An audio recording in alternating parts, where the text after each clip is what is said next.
In 1938, a farmer in southeastern Australia decided to bring his horses to a watering hole on the other side of his large property. As he was leading the horses across this big, wide open field, one of his horses suddenly just collapsed to the ground. The farmer ran over to see what was going on, but as soon as he got over to it, the horse had stood back up again and seemed totally unhurt. The farmer was puzzled because he had no idea why the horse fell in the first place, and so he looked down to see if maybe it tripped on something, and he saw on the ground right beneath the horse was this small hole. And so he moved his horse out of the way, and then when he came back to look at this thing, he saw it was only maybe a foot across, but when he peered down into it, he saw it was very deep. And so he got down on his hands and knees to get a closer look, and when his eyes adjusted, he could not believe what he was seeing. 10 or 15 feet below the surface was this huge pool of clear water. The horse had just stepped into the roof of an underground cave. And so the farmer was really excited to see how big this cave was. And so he grabbed all his horses and he brought them back to the stable, and he got this long measuring rope with a weight at the end of it. So he runs back out to the hole, he puts the weight into the hole, and he begins paying out this rope. And so down it goes, 10 feet, 20 feet, 30 feet. It just keeps on going and going until finally the weight hits solid land at 120 feet. And so the farmer is like, wow, this is a huge cave.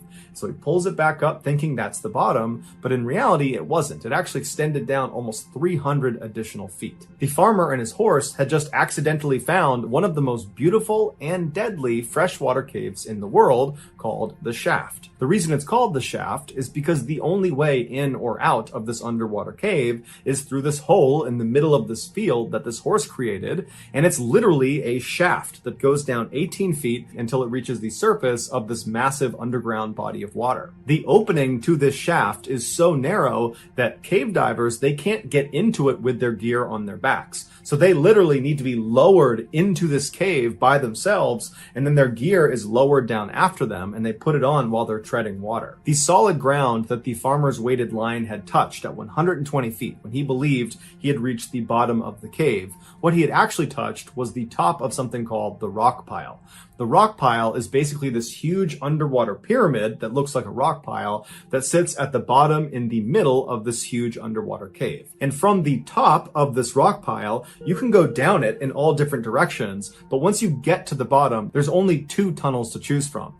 There's one that goes west, basically down at an angle that dead ends at 260 feet. And then on the other side of this underwater pyramid is the eastern tunnel, and that's much more treacherous. It goes down at a more steep angle to 400 feet. The few elite divers that have explored the deepest recesses of this cave say there are 3 distinct stages to it. Stage 1 is from the surface down to 120 feet, the top of the rock pile. During this stage, the diver swims unobstructed in beautiful clear water with sunlight poking through the hole. It's a very easy section of the cave. And there's a safety line that's anchored from the surface straight down to the top of the rock pile. So you have something to hold on to as you go down and back up. Stage 2 is where things get a bit dicey. Stage 2 begins at the top of the rock pile and extends down all the way to the bottom of the westerly tunnel at 260 feet where it dead ends, or down to the 200-foot mark of the easterly tunnel where you come to something called the drop-off ledge. And it's quite literally a ledge in the middle of this tunnel where beyond it there's a fairly steep drop-off, and it leads down to an area that's so treacherous it's got its own stage. Starting with stage 2 and then with stage 3, there is no safety line to guide you in the direction you need to go. So you're on your own as soon as you reach the top of the rock pile. And so you make your way down any direction you want down the rock pile until you reach either of these tunnels, and as soon as you go into them, you immediately start to lose visibility because the sunlight cannot penetrate all the way into these tunnels. And so the diver becomes increasingly reliant on their flashlight. As such, they have to be very careful as they navigate down stage 2 to not bump into the walls, because doing so will knock the limestone silt off of the walls. It will create a cloud of it in their face. It will blind them. It's like being in fog where a flashlight can't push through it. And so the diver has to either wait for the silt to clear, which could take a very long time, or they have to swim blind. Also, anyone entering stage 2 and stage 3, they can't breathe regular air out of their tanks. There's too much nitrogen in regular air. The deeper you dive, the more nitrogen your body will absorb, and if you have too much nitrogen in your system, it can give you something called nitrogen narcosis, which is like being really drunk. And in extreme cases, people have been known to take their mouthpiece out and inhale water, believing they're on the surface, or they'll confuse the direction up with the direction down, and to get to the surface, they will will swim straight down until it's too late and they can't get back up again. And so divers that are going to be in stage 2 or stage 3 of this cave will breathe a special mix of gases that are low in nitrogen. The final stage of the shaft, stage 3, is just from the 200-foot mark of the easterly cave, so that drop-off ledge, all the way down to the bottom at 400 feet. This stage is unbelievably dangerous. As soon as you drop off that ledge, all the sunlight goes away. It is pitch black, and the tunnel narrows considerably and stays incredibly narrow. In fact, many times divers have to squeeze themselves past sections where the rocks are too close together. And so because you're inherently bumping into the walls all through stage 3, you're pretty much guaranteed to be silted out the entire time. At this depth, nitrogen narcosis is virtually guaranteed, even if you're breathing a special low nitrogen mix of gases. And so divers need to be ready to abort the dive at any moment if they feel symptoms coming on. Once the diver has turned around and is making their return trip, but they're still in the 3rd stage section of the cave, they need to be careful of false domes. These are offshoots on the ceiling only in this 3rd stage that look like the way out.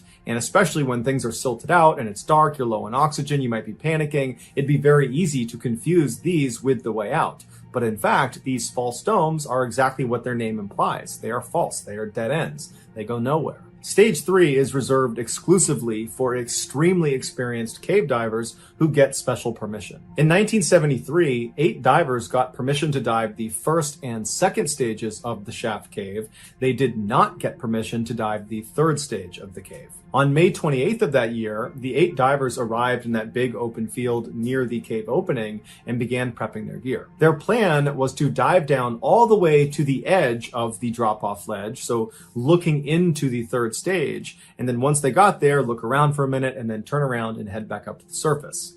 These 8 divers were experienced divers, but their experience was all in open water environments. None of them had dove in a cave. And so they were confident divers, but they were a little bit naive. They believed the dive down to the edge of the 3rd stage was going to be fairly routine and would just be simple and fun. But before any of them had even gotten into the water, they had already made a critical mistake. Instead of jamming their bottle with the special low nitrogen mixed gas that they would need since they were going into stage 2, and so that's a requirement, instead of doing that, they just jammed their bottles with regular air. So they were basically guaranteeing that they would get nitrogen narcosis. But once they had all their gear prepped, they made their way over to the entrance to the shaft, and one by one they were lowered down into the water and their gear would follow. And then once all of them were all jocked up, they grabbed the safety line and they began their descent. It only took about 2 minutes to get down to the top of the rock pile, and there they spent about 5 minutes taking pictures of each other before heading down the eastern tunnel. 3 of the divers were siblings, Glenn, Stephen, and Christine, who were 25, 22, and 19 respectively. And Glenn remembers after they made their way all the way down the eastern tunnel and they reached the drop-off ledge, he remembers seeing his sister, his brother, and all the other divers. Everyone seemed just fine. Everyone's just looking over this ledge. They're taking turns, kind of peering down into this black abyss that is stage 3. And then after 5 minutes or so, Glenn looked at his gauge and he saw his air was getting fairly low. Not emergency situation, but it was time to leave. And everybody else had the same amount of air as he did, and so everybody else was running low on air. And so Glenn was about to grab his sister, who was several feet right in front of him. She was still looking over the ledge down into stage 3, but when he reached out to grab her, she and all the other divers just suddenly jumped forward and dove straight down into the abyss out of sight. They dove into the stage 3 section. This was not something that Glenn was tracking anybody doing. This was not something anyone said they were going to do. This was not part of the dive. This was very dangerous, and they weren't allowed to go down there. And so Glenn immediately swam down after them to try to grab his sister and stop her, or grab his brother, or grab any of them. But as soon as he went over that ledge, he saw it was totally pitch black and it was completely silted out from all these divers suddenly launching over the edge. And so Glenn knows he's not going to find them in the silt. It's also very dangerous for him alone to just dive down there. And so he figures, you know what, I'm sure they're fine. They probably planned this out and they're just going to go down a little ways and they'll come back up again. And so I'll just go to the rock pile and wait for them. And so Glenn turns around and he goes up back over the drop-off ledge. He makes his way to the rock pile and he just sits there facing the eastern tunnel, waiting for his brother, his sister, and the other divers to come back out again. But they don't. And finally, his air gauge gets so low that he literally has to go to the surface. And he's thinking to himself, if my air is this low, what are they doing down there? 24-year-old Larry Reynolds was one of the divers that went with Glenn's sister and brother and the other 2 divers into this forbidden 3rd stage section of the cave. Although he doesn't say this, it sounded like he and the others just wanted to go a little ways into this off-limit section, check it out, and then turn around and go back to the surface. And so Larry would say, as soon as they went over the ledge and they're in this 3rd stage, it went completely pitch black and the tunnel immediately constricted dramatically. And so as they're going down this very tight and pitch black tunnel, they reach a section that's so tight, they're down on their stomachs, literally pulling themselves through. And so after a few minutes of the group forcing themselves into this unbelievably dangerous place, it's like they all collectively realized, this is a terrible idea, we need to turn back. And so as they all began turning around, they realized their return trip just back up to the drop-off ledge, which was only maybe 25 feet, was completely silted out. And so Larry is in the back of this return trip line, and right in front of him is Christine. And so as soon as they all make their way into the silt, the only thing Larry can see with his flashlight is Christine's fins. And so he's staying right up on her and keeping his light on that fin to make sure he's going in the right direction. And so after only a few moments, Christine's fins just suddenly disappear. And so Larry's thinking, I don't know where she went, but I don't have enough time. I have almost no air. And so he just keeps on swimming, believing he's going the right way. And sure enough, he clears out of the silt and he goes up and back over the drop-off ledge, and he shines his light back up the eastern tunnel, back up towards the rock pile, expecting to see Christine and the other divers he was just with. But he's looking and there's no one there. There's no silt. It's totally clear. And there's not one diver in front of him. And so he looks at his gauge again, and he's got a little bit of air, enough to maybe go down and make sure nobody is still down there. Because he's thinking, I don't think it's possible they could have swam all the way through this tunnel in this space of time. So he turns around, he goes back over the drop-off ledge, back into the silt, and as he's moving very slowly and cautiously, up ahead he sees flashlights moving around on the ceiling of the tunnel. And so he moves down towards this flashing light, and he realizes the light is coming from inside of a false dome right above him. And so he looks up, and he saw there was Christine and another man named Roberts, who was 28, frantically swimming around, shining their lights, looking for the way out, not realizing they're in this dead end. And so Larry was about to shine his light to get their attention when Larry's flashlight went out. And so now Larry is in complete darkness. He is completely silted out. He doesn't even know how much air he has left because he can't shine the light on it. And so he's starting to panic. He starts banging on his flashlight, and finally the light comes back on. And when it does, he shines it straight up again to try to shine it towards Christine and Roberts, but he had drifted farther down the tunnel. And so by the time he shined his light, he wasn't underneath the false dome. But when he shined his light in the other direction, he saw he was at the very far end of where the group had gone. And so farther down into stage 3 was clear. There was no silt. And so he shined his light down into the stage 3 tunnel, and way down the tunnel, barely visible, he sees there is one diver with his flashlight out swimming the wrong direction down into oblivion. His name was John, he was 20 years old, and he almost certainly had nitrogen narcosis. Larry knew he could not save him, and so Larry turned around and went back into the silt, back up in the direction of the rock pile, touching the ceiling, looking for that entrance into the false dome to try to help Christine and Roberts. But he's not finding it, and he's looking at his air gauge, and it's getting critically low, and he knows if he doesn't go soon, he's gonna die. And so at some point, after not finding the entrance to this false dome, he decides he just has to go out and save himself. And so he manages to get out of the silt. He goes up and over the drop-off ledge. He gets to the rock pile. He grabs the safety line and he fins himself up to the surface. And when he gets to the surface, he looks around and there's only 3 other divers up there, one of which is Glenn. And Glenn, he looks visibly panicked and he yells to Larry, "Hey, have you seen my brother and my sister? Have you seen the others? Are they coming up after you?" And Larry looks at him and just shakes his head. He didn't know what to say. He knew they were gone. But for Glenn, this was his baby brother, his baby sister. He had to go back down. And so with the little bit of air he had left, he put his mouthpiece in, he turned around and he dove straight down as fast as he could, staring towards the opening of the eastern tunnel, praying that his family members, that his friends are going to come out of there. But as he's swimming down and he's running out of air, no one was coming out of that tunnel. And so finally, when his air was basically empty, he had to turn around. And on that return trip back to the surface, he realized his siblings and his 2 friends were gone. It would take 11 months and 11 days to finally locate and recover all 4 of the bodies inside of the cave. John, the 20-year-old who Larry saw swimming in the wrong direction, was found fairly far down the eastern tunnel, laying on a rocky outcropping. Glenn's 22-year-old brother Stephen was found just 50 feet from the entrance of the shaft, but it's believed he died at a much lower depth and then floated up to that position. Glenn's 19-year-old sister, Christine, and the 28-year-old man, Roberts, that she was with inside of the false dome were found embracing each other just under the false dome inside of the tunnel. Investigators believe when they were in there, they couldn't find the exit and then realized that they had so little air that even if they found the exit, they would not get out in time. And so knowing they were just minutes away from death, they abandoned looking for the exit and instead just embraced each other while they died. And then afterwards, they floated down and out of the false dome. After this tragedy, the shaft was permanently closed to all divers, but years later, they would Maria Gonzalez would be very relieved when her employers got back from their vacation in Europe. The 58-year-old live-in maid and all-around family companion looked up at the big house in the heart of Houston, Texas, where she had been employed for the last 5 years, ever since September of 1977. Maria's friendly brown eyes softened at the sight of the two little boys watching her from a downstairs window as she walked back into the mansion on Memorial Drive, carrying the morning newspaper.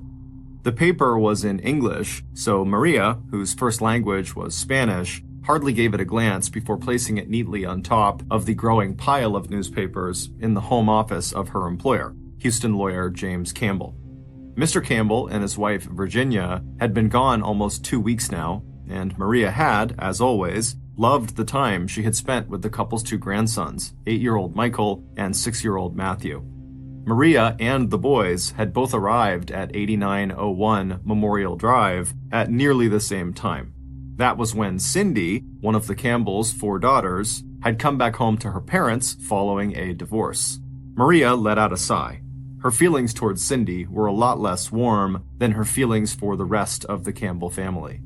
It had all happened 10 years ago, before Maria had joined the family, but everyone knew the story. In 1972, Cindy had run off to Colorado at the age of 17, and once she was there, she met and married a man named Michael Charles Ray. But right after her 2 boys were born, Cindy wanted out of the marriage, and her father had arranged the divorce, making sure that Cindy got full and exclusive custody of her kids. But then all Cindy had done was bring the boys back to the family home on Memorial Drive and hand them over to her parents to raise. And by the time Maria had arrived to help with the house and the boys, Michael and Matthew were both calling their grandparents Mom and Dad. And Cindy was living at her parents' expense in an apartment building that was part of the Campbells' various real estate holdings in and around Houston. And when Cindy did visit, it seemed to Maria that the second to youngest Campbell daughter was much more interested in getting money from her mom and dad than she was in spending any time with her own 2 kids. As Maria herded Michael and Matthew into the kitchen to make them a nice hot breakfast, the 3 of them chatted away in Spanish. Thanks to Maria, the boys were fluent in both Spanish and English, and now that they were getting a little older, they were also doing their best to help Maria brush up on her English skills. As Maria watched them settle down at the scuffed kitchen table to eat their scrambled eggs dotted with bright jalapeno and sweet red peppers, she had to admit that it was probably better that Cindy was not actively involved in her children's lives.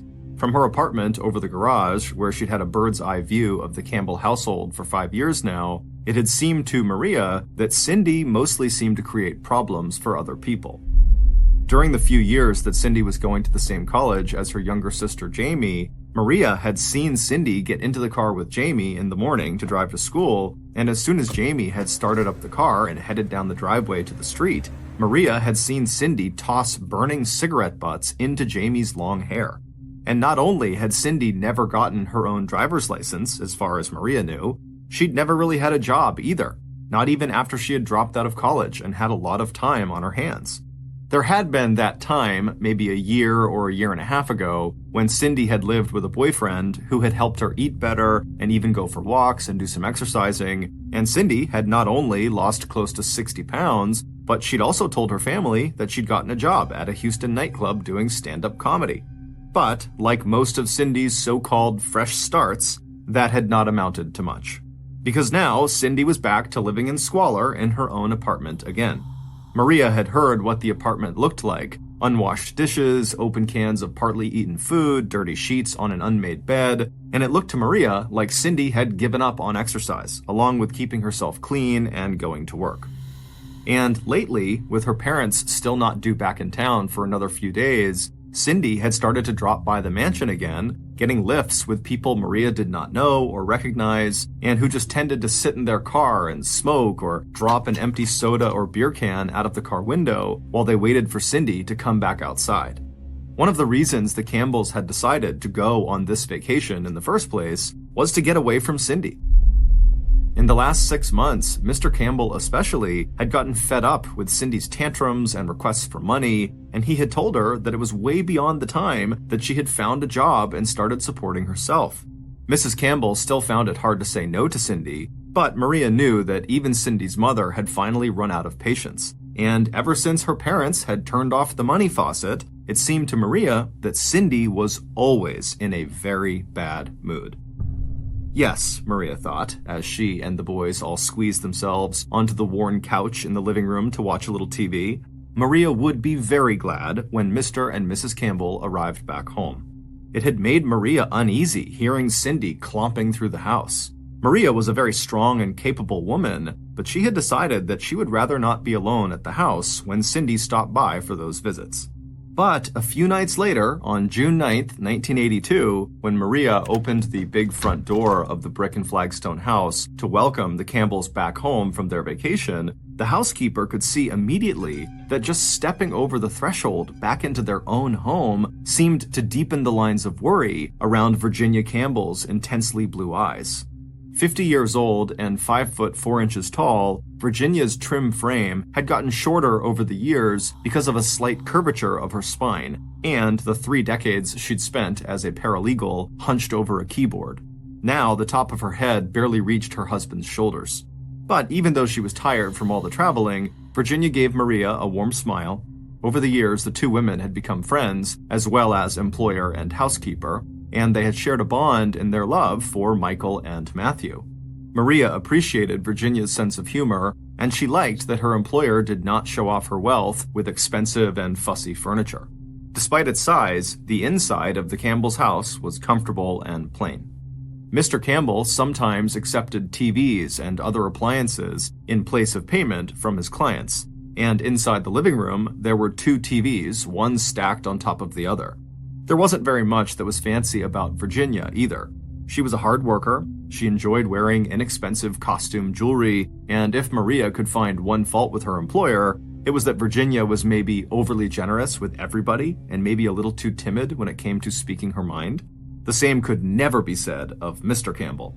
6 foot 4 inches tall, 201 pounds with a strong build and dark hair and features, James Campbell, who was 55 years old, had made a name for himself as a highly skilled and successful Houston lawyer with a solo practice and a sly and unpredictable sense of humor. He was well known not just for winning cases, but for his courtroom theatrics. With his trademark Panama hat with its wide brim and his slightly rumpled suits, he was delighted when lawyers for insurance companies underestimated his ability to collect money on behalf of his clients for physical or mental or emotional injuries. He was also a devoted husband and family man. He and Virginia had met when they were both in college in Los Angeles, California, and they had been together ever since. James regularly fired difficult clients and refused huge cases that would take up too much of his time. The Campbells seldom drank or entertained, although they did have a circle of close friends that they liked to spend time with. James's only exercise was playing golf, and most of the time that he was out on the green, he was chewing one of his favorite brands of cigars. Now, even though the couple worked together in James's law office, both James and Virginia were thinking about retirement. In the last year, Virginia had had a health scare. She discovered a lump in her breast, and even though it turned out not to be cancer, it had reminded her and James that there was more to life than just the practice of the law. And even though the couple had done well for themselves financially, if they were going to retire, then they wanted to cut back on unnecessary expenditures, like continuing to support their 27-year-old daughter, Cindy. So, while their vacation was a welcome break for James and Virginia, it hadn't really done anything to solve the family's Cindy problem, or change the resentment Cindy was feeling about her parents' decision to finally push her out of the nest. One look at Virginia's tired face, and Maria decided not to even mention Cindy's recent visit to the house while her parents were away. But Cindy herself had no intention of protecting her mother from worry. Instead, she seemed eager to make sure that her mother was as miserable as possible. 2 days after the Campbells had returned from their vacation, and while James was at his law office, Cindy had arrived at the mansion on Memorial Drive and yelled and screamed at her mother, demanding more money. By that afternoon, Cindy not only had more money, she was dragging her mother around Houston to buy Cindy expensive silk blouses and designer jeans.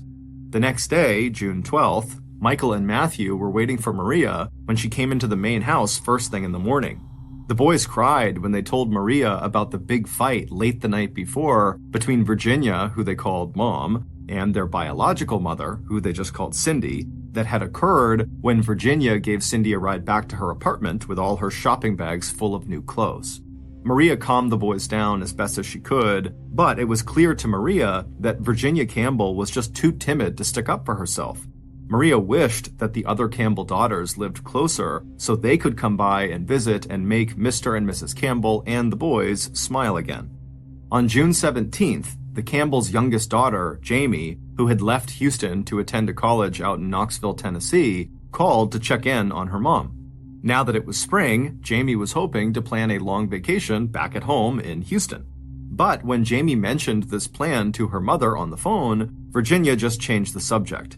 And more, Jamie had the feeling that her parents just wanted her to stay right where she was in Knoxville rather than come back to the family home.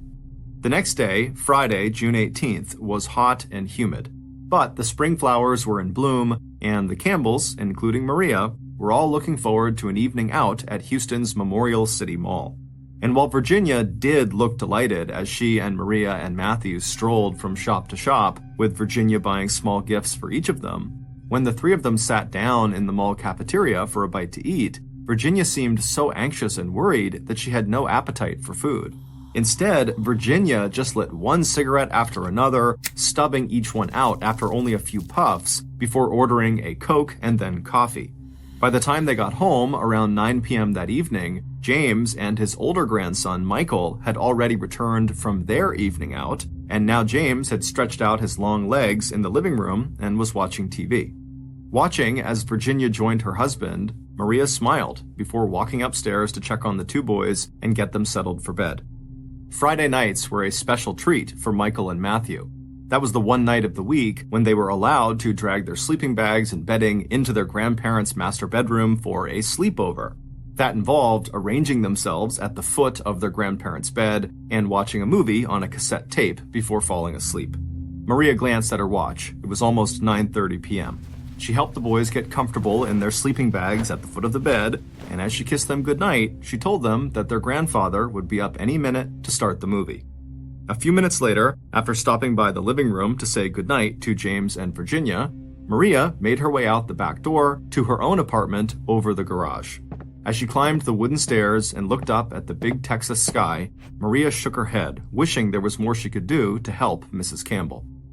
At about 3:40 a.m. on June 19th, less than 6 hours after Maria had left the main house to return to her apartment, Maria was startled awake by the sound of small footsteps running up her outside stairs, and then the sound of small hands banging on her door. A moment later, Maria heard the frantic and terrified wails of Michael and Matthew as they begged her to let them inside. After stumbling out of her bedroom and opening the door, it took Maria another moment to understand what Michael and Matthew were telling her. As she leaned down to gather the boys into her arms, the oldest pulled on her nightgown and looked up at her, tears running down his face. And now he was practically screaming as he told Maria in Spanish that Mom and Dad, aka James and Virginia, were dead.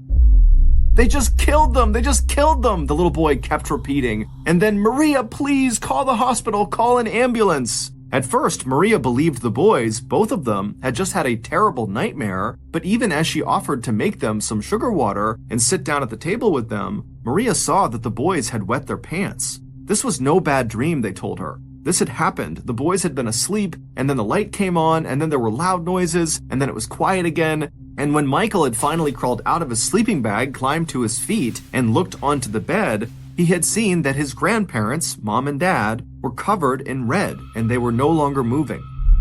Maria still could not believe it, and she didn't know enough English to tell this fantastical story to the police. So instead of calling 911, Maria told Michael to call his uncle J.W. Campbell, James Campbell's older brother, who was also a lawyer. 20 minutes later, J.W. and his wife Brucine arrived at 8901 Memorial Drive.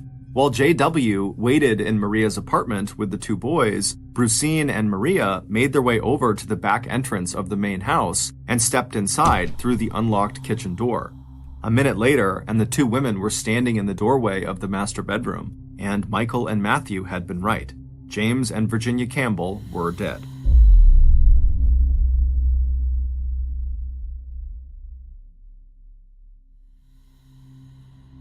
By 4:13 a.m., just half an hour after Maria had come suddenly awake, Houston police and medical personnel had arrived on the scene. Two men in uniform told the small group of 3 adults and 2 children, who were now huddled in the driveway, to step way back from the house. And Maria and Brucine felt a bolt of fear as they understood what the officers were really saying to them, that the killer might still be in the house. Detectives Michael St. John and his senior partner Carl Kent got the call at 4:35 a.m. A big murder out on Memorial Drive in an especially affluent area of Houston known as the Golden Buckle on the Sun Belt. 20 minutes later, the 2 homicide detectives had arrived at the Campbell home and were met in the back of the house by an officer who told them that police had searched the house and it was empty except for the 2 victims. Stepping into the downstairs rooms, Detective Kent was surprised at how plain the inside of the house was, but when he stepped into the master bedroom, any thoughts about home decor just vanished, as his mind went blank with shock. As a veteran homicide detective, Carl Kent had seen his share of gruesome murders, but this was his first cold-blooded execution. And the fact that the bodies in front of him were inside one of the safest and richest neighborhoods in Texas made him feel like he was looking at an overdone and grotesque movie set rather than real life. Everywhere he looked, there was blood. It was spattered on the ceiling, it was dripping down the walls and pictures, it was sprayed onto the curtains, and it was soaking into the sheets and mattress where James lay on his back and Virginia lay on her side. 2 tan sleeping bags lay in a heap on the floor at the foot of the bed. Detective Kent wondered if the killer had even realized that the Campbells' grandsons and potential witnesses were lying right at the shooter's feet when the shots were fired. Detective Kent left his junior partner and the crime scene techs to do their work. He had already noticed some spent shell casings in the bedroom and a plastic surgical glove in the living room that the killer may have dropped on their way out of the house. But right now, Detective Kent wanted to talk to his first person of interest, James Campbell's brother, J.W., the man Maria had told Michael to call even before calling police.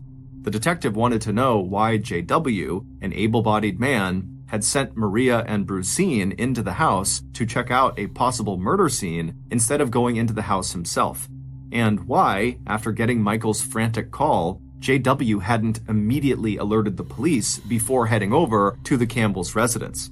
And when Detective Kent eventually spoke to the Campbell's grandsons about what they had seen, the oldest said what his uncle J.W. had told him to say. "I have a right to remain silent." The detective couldn't help but wonder if J.W. had anything he was trying to hide. By late Saturday, 3 of the Campbell daughters had arrived in Houston and were gathered at Memorial Drive. As the women, the oldest, Michelle, and the youngest, Jamie, followed by the second oldest, Betty, started going through their parents' house to see if anything was missing, they quickly discovered that the police were wrong when they assumed there had been no sign of robbery.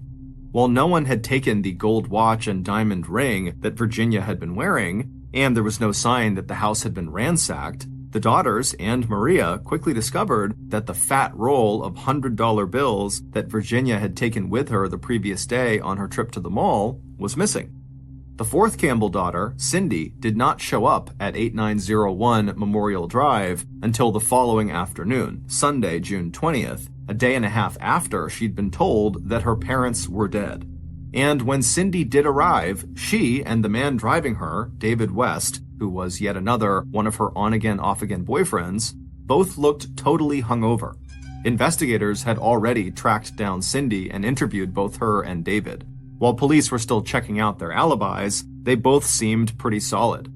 David had driven Cindy to her parents' house at about 10 p.m. on the night of June 18th to get some money from her mom, and David had waited in the car. After that, Cindy and David spent the night going out to eat, then attending 2 different parties where they were seen by multiple witnesses before ending the night at David's house well past the time when the Campbells were murdered.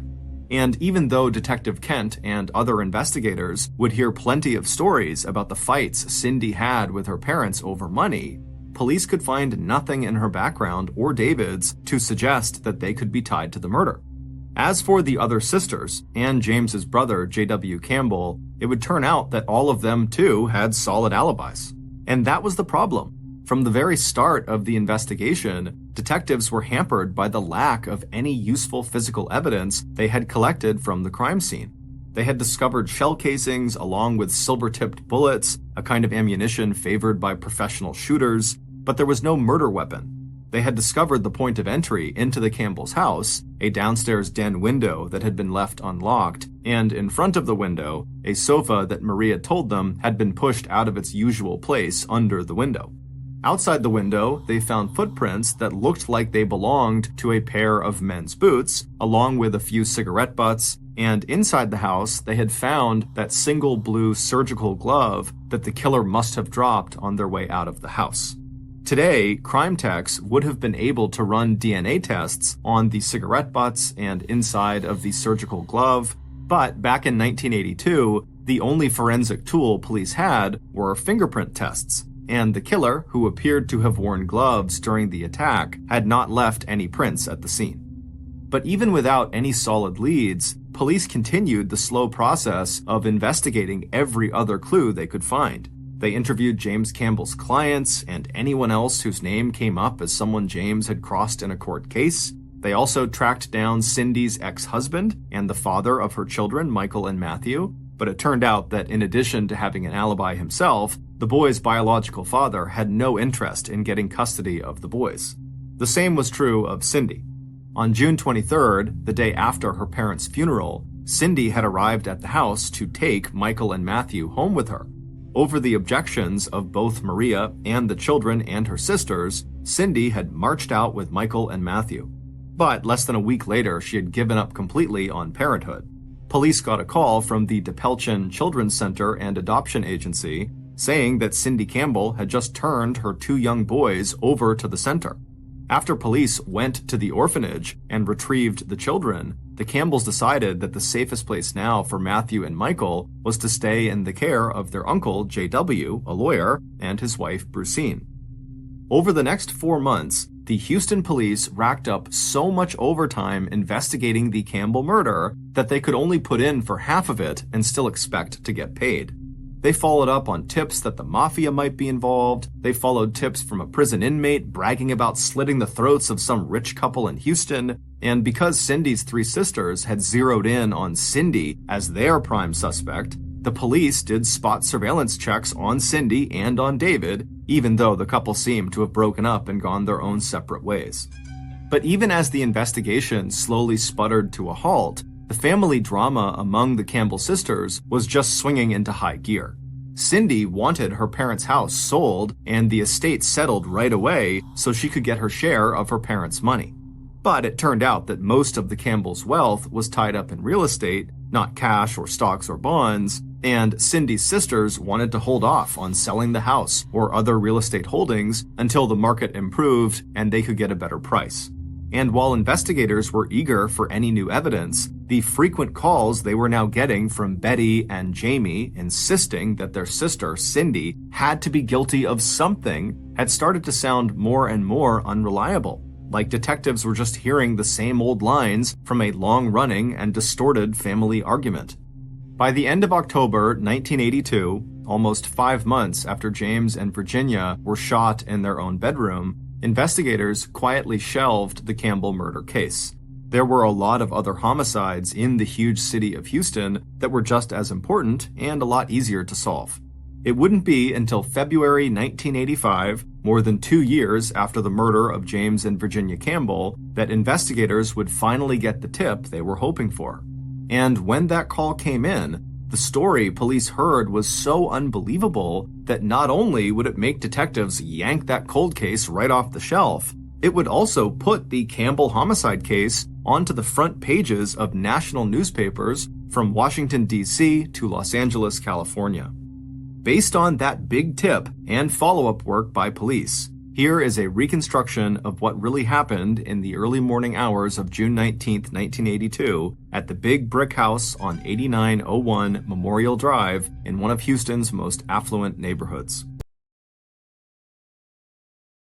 At 2:30 a.m. on Saturday, June 18th, the Campbell's killer cleaned the .45 caliber pistol one more time before sliding the magazine of silver-tipped bullets inside.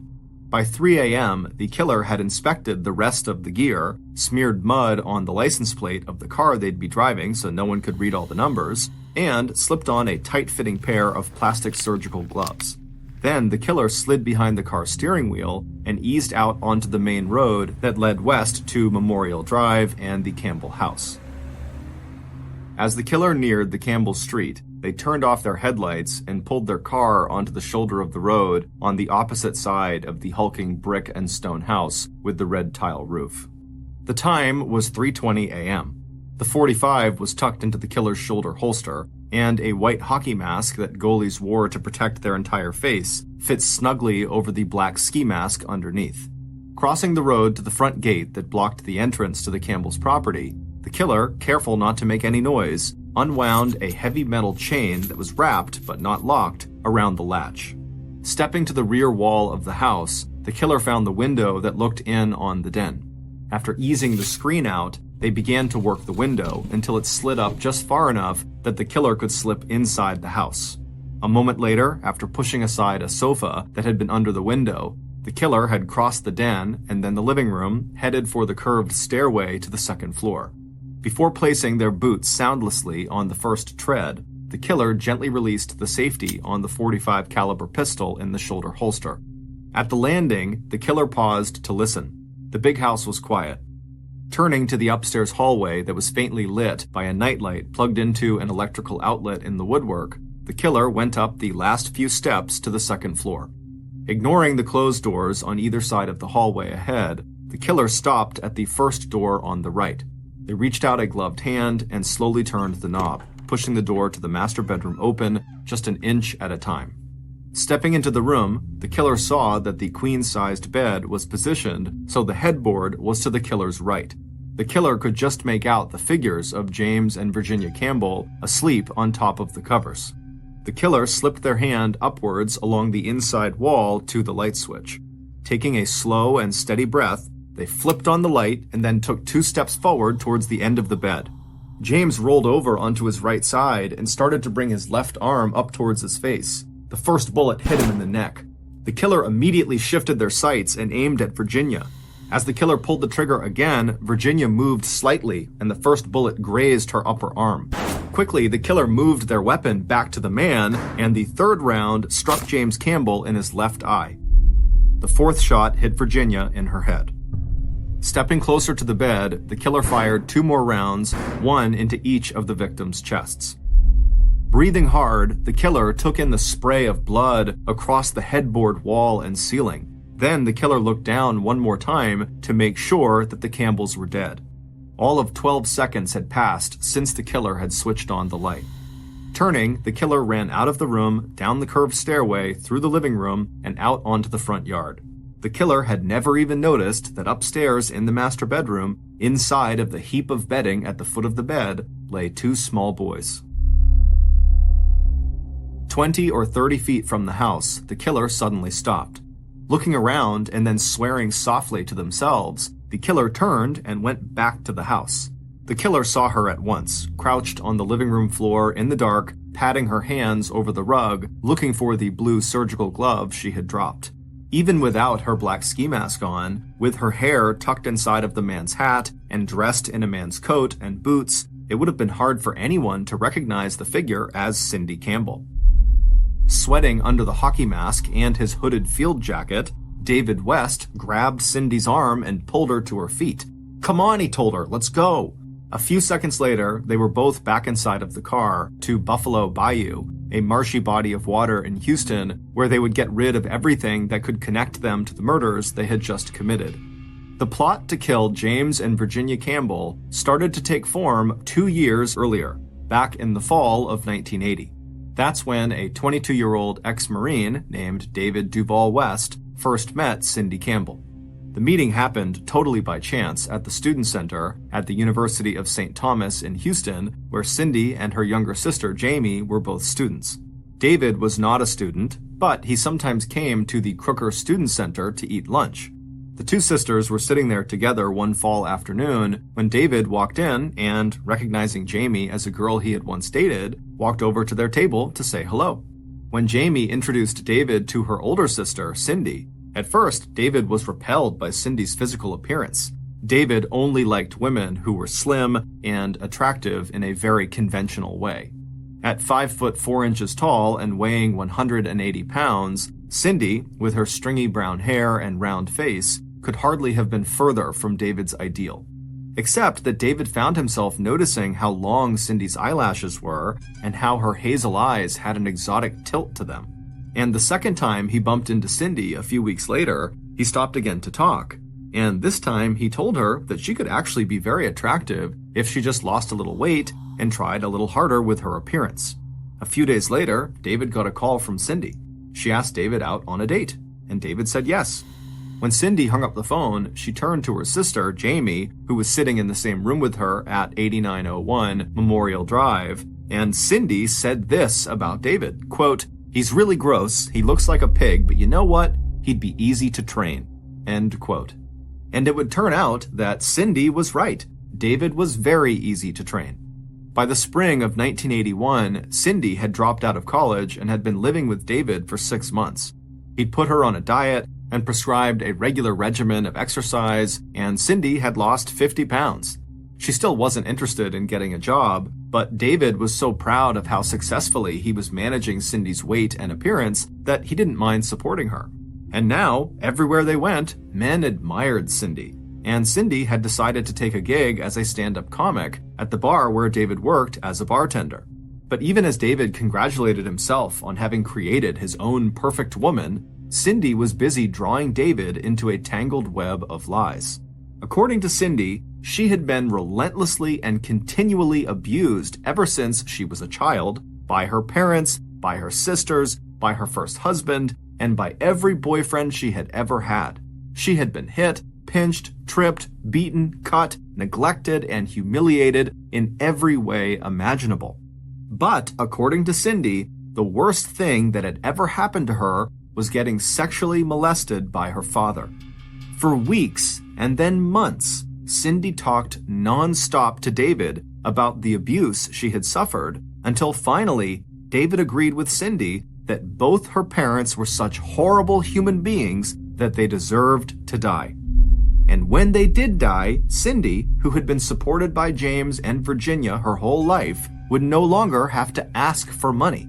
Instead, her parents' money would simply become her money in the form of her inheritance. What David had no way of knowing was that Cindy told any person she became close to about being horribly abused. But depending on her audience, the type of abuse and the names of the abusers would change.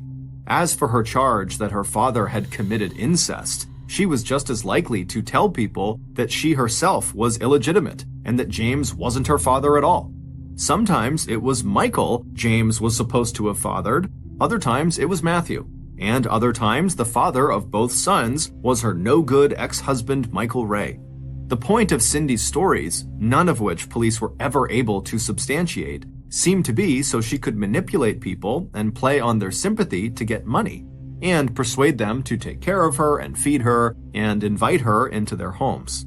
Even after Cindy left David and moved on to other boyfriends, she always popped into David's life either to rekindle their sexual relationship or ask for some kind of help, and each time she made sure she reminded him about what she claimed her father had done to her.